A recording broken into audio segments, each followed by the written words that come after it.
This is not a pandemic. 2020 has not arrived. In the summer of 2025, airports across the United States are gradually going silent. What really happened? There was nobody there. There was nobody in my row. It's a shocking scene. I've never flown before. Lovely. Images of almost empty passenger planes are increasingly appearing on social media.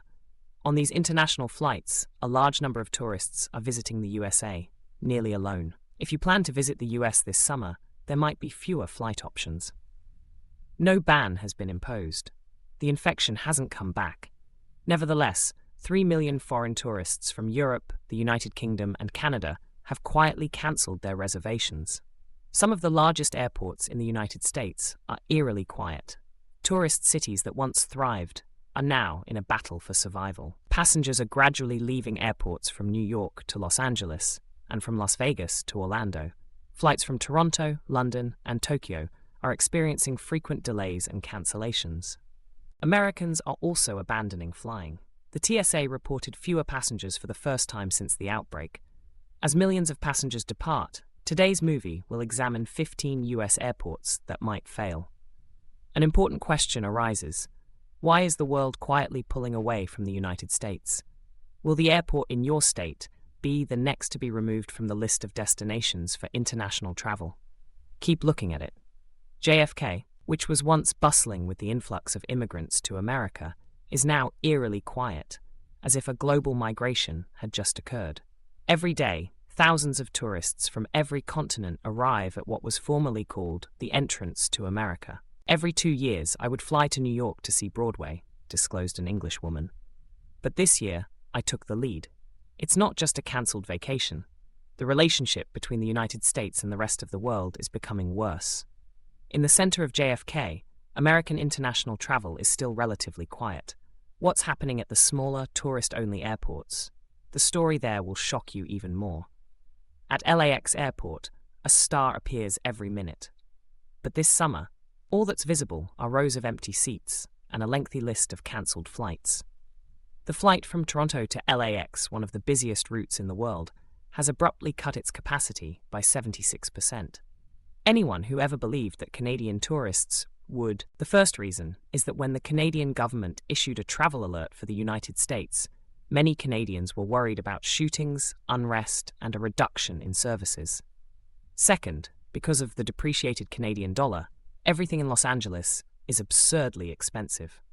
A Toronto businessman who used to take his whole family to Los Angeles every year said, "Hot prices in Santa Monica are 40% higher than before the pandemic, but the service has gotten worse." This rejection is not due to political differences or visa issues, but to something much more dangerous, a loss of trust. Los Angeles saw a 30% drop in foreign visitors in the first half of 2025, more than any other city on the West Coast, including San Francisco and Seattle. Rather than disagreements, this is the result of a loss of trust. The once slack red carpet of the American travel industry now resembles a movie theater. The boarding gates close as though the curtain has fallen. When the lights go out, the crowds stop arriving, and even the closest neighbor leaves. Who will America have left? LAX is getting boring. When a Disney vacation becomes a luxury, maybe the American dream is truly changing.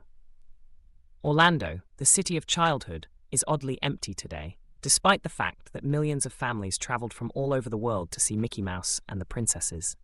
Disney World now offers days when tickets are still available, instead of requiring reservations 3 months in advance. Orlando International Airport experienced the biggest decline in foreign passenger volume in a decade during the peak summer travel season. A mother in Texas once assured her 7-year-old son that he would get to go to Disney in the summer if he performed well in school. "I misled you that Disney was undergoing renovations," she continued. "I was scared to tell the truth. I can't afford it. The entire family is currently having financial issues. The price of airline tickets has increased by 45% since 2019. Lunch and park admission were priced according to a dream installment plan. Financial resources are not the only things impacted by inflation. Disney World, which was once a place of joy, now appears to be a dusty crown encircled by walls of exorbitant expenses. The door remains ajar. The music continues to play, but the smiles are from a different class. In many places, even fast food meals are now paid for in installments. I would like to know if any parents still think about sending their kids to Disney. How recently have you taken a trip with your kids, grandchildren, or family? Are we seeing the American childhood dream quietly vanishing? Please let me know what you think. Every year, a Vancouver single mother would name Las Vegas her own. There will be an 8% drop in Las Vegas visitors in the second quarter of 2025, which is the equivalent of hundreds of thousands of tourists going away.